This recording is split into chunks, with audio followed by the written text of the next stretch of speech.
Good morning, ladies and gentlemen. Welcome back to another episode here on African Confessions. The following story that you're going to be listening to, it is a narration of a confession that I received. Our dear sister is asking for help and advice.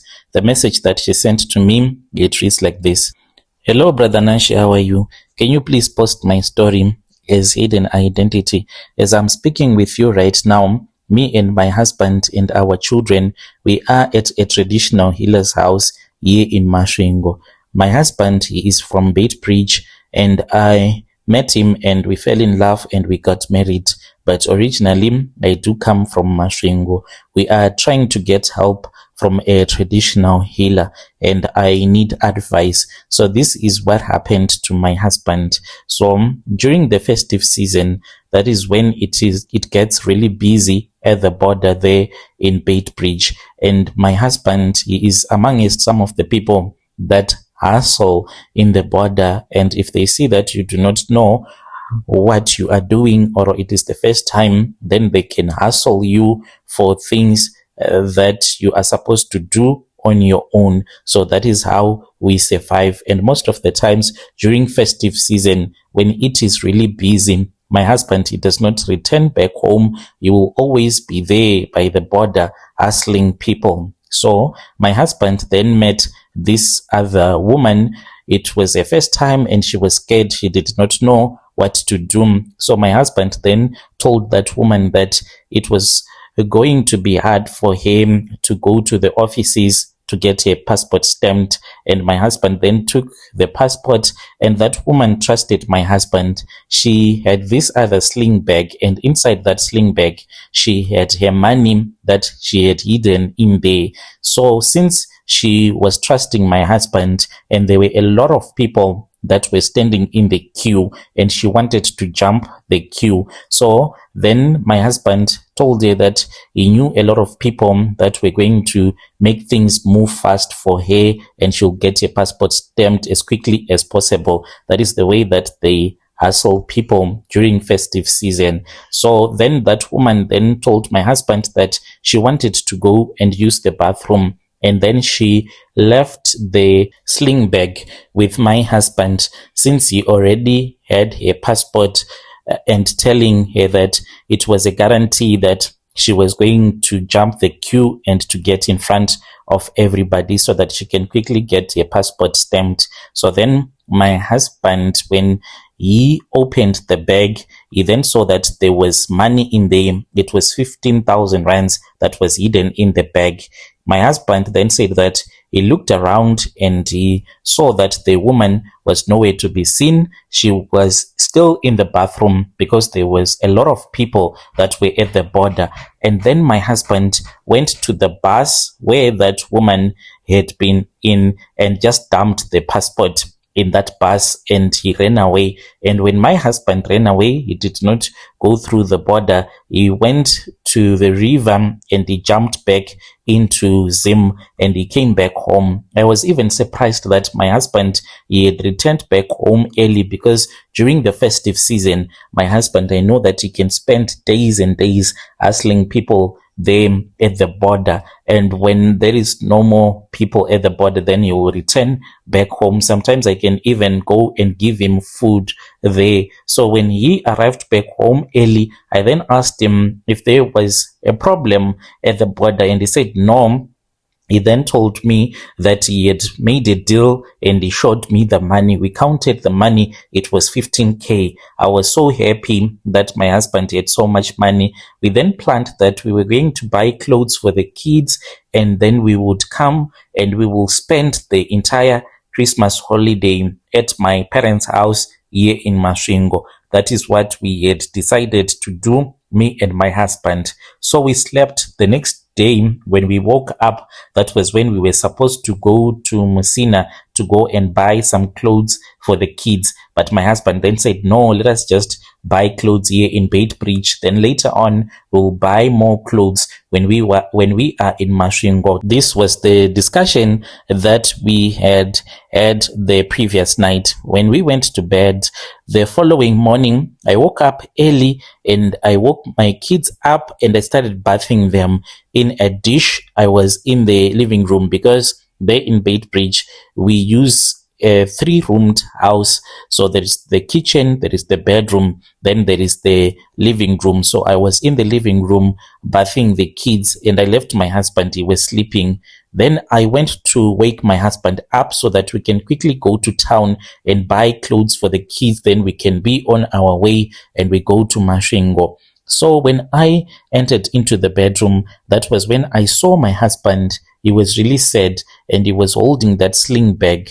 I then asked him what was wrong. He then said to me, "My Cynthia, did you take my money?" And I said, "Money? No, I did not take any of your money." And he said, "But where is the money? Did you hide my money? Tell me the truth." We then started fighting because I thought that he had hidden the money and he wanted to use the money for something. He did not want to go and visit my relatives anymore. So we started fighting, and then he showed me that inside the bag there was soil that was in there. And I said, "You think that I am stupid? I am a little child to you, because how can you fill the bag with soil and you pretend as if there is magic that is happening?" So my husband then said to me, "If you think that I am lying to you, then explain this to me. In this bedroom, we have burglar bars. I can't fit and go outside and come back in the bedroom. And you were in the living room with the kids. I did not even get out of the bedroom." That was when I sat down and I started thinking about it. This was real magic that had happened. I then took that sling bag and I went outside and I dumped the soil outside. And by the time that I came back, I saw that there was soil in that bag again.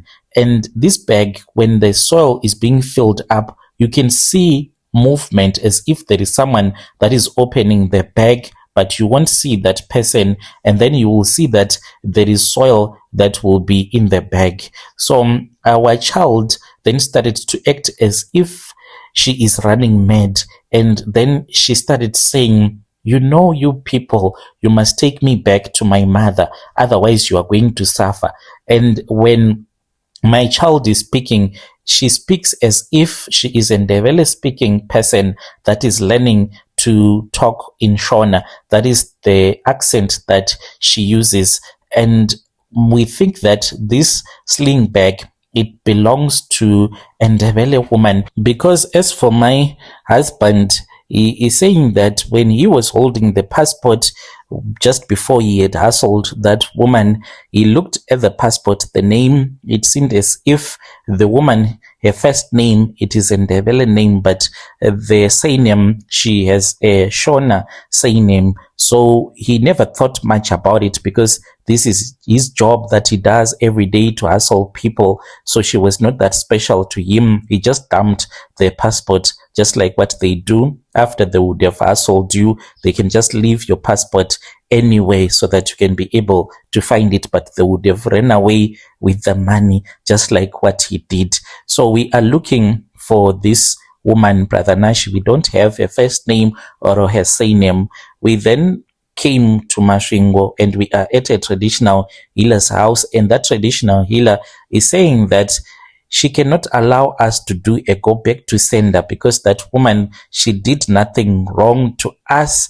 And the Sangoma is saying that she suspects that this woman, she was returning from a trip where she had done some money making rituals in South Africa, but she is saying that it is none of her business. All that she wants us to do is to return this sling back to the original owner.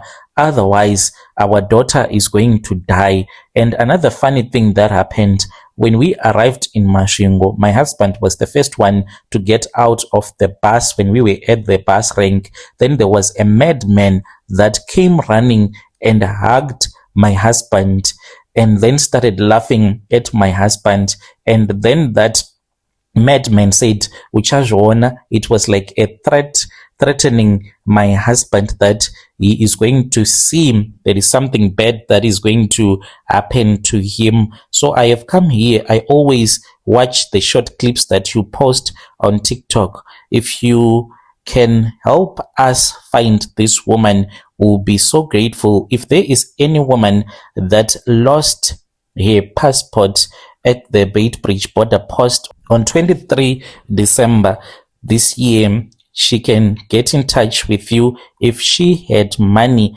in her sling bag, there are other things that were in the bag that she must only know that we will ask if it is the same person. She will have to identify herself. We just need to return back this bag and the money as well. We do not want it. We just want our daughter to be okay. My husband, he cries every day and he says that he has learned his lesson. Yo, dear listeners, right there was a message that was sent to me by one of our DM sister who is saying that her husband is a border hustler. If they see that you do not know anything about the border, it is the first time for you entering or exiting South Africa, then they hustle you. They will lie to you that they make deals for you. They can make any deal for you to get your passport stamped, and then they hustle your money and then they run away. Strange things indeed, they do happen in this world. Then there is another message that I want to share with you. The message, it reads like this. Hello, Brother Nashi, how are you? Can you please post my story as hidden identity? I am a woman in her early 20s, and there is this other man that I am dating. We met in a group on Facebook.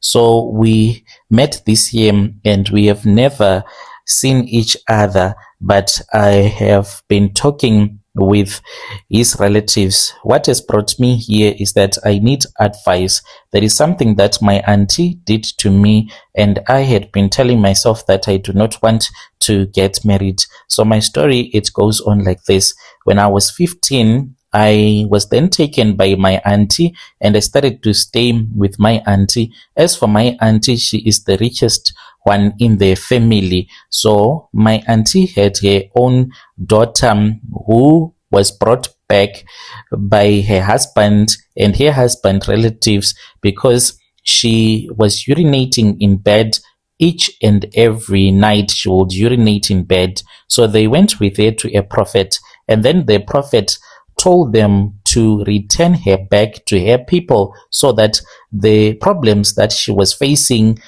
was supposed to be fixed because it was spiritual. There was someone who was killed in the family, and that spirit was the one that was causing my auntie's daughter to urinate in bed. So when I was staying there, that is when this whole thing happened. So my auntie and her husband and her husband's relatives, they started going to different witch doctors trying to find help. Then one day, my auntie told me that we were supposed to go to this other traditional healer. Why I was supposed to be there, I really do not know. So I was taken there, but it seemed as if the whole consultation that was happening, it was I who had the problem, even though I did not have a problem and I am not related by blood to her daughter. So whilst the whole ceremony was being done, my auntie's daughter was then made to sit on a reed mat, and I was also told to sit close to her on a reed mat as well. So in our culture, you know that when you have killed someone, when the spirit of that person comes to haunt or to torment your family, the spirit of that person will start to speak, demanding for whatever that it will say is supposed to be given to his relatives, and the person that will be possessed by that spirit of the person that would have been killed, the person will be given a red garment to wear. So my auntie's daughter, all the time when she was being possessed, whilst the consultation was happening, she was wearing a red garment. But what surprised me was that when I was told to sit with her on the reed mat. I was also told that I had to take that red garment that she was wearing and I had to wear it. I did as I had been instructed to do. A chicken was brought before us and it was given to me as a gift. I was then given money, which was $700 by my auntie's husband. They gave it to me and I was told to never tell my parents that this is what had happened. We then returned back home, and then my auntie's daughter, she was okay. She stopped urinating in bed and she returned back to her husband. Her husband even returned back to finish up for the bride price some of the money that he had not yet paid.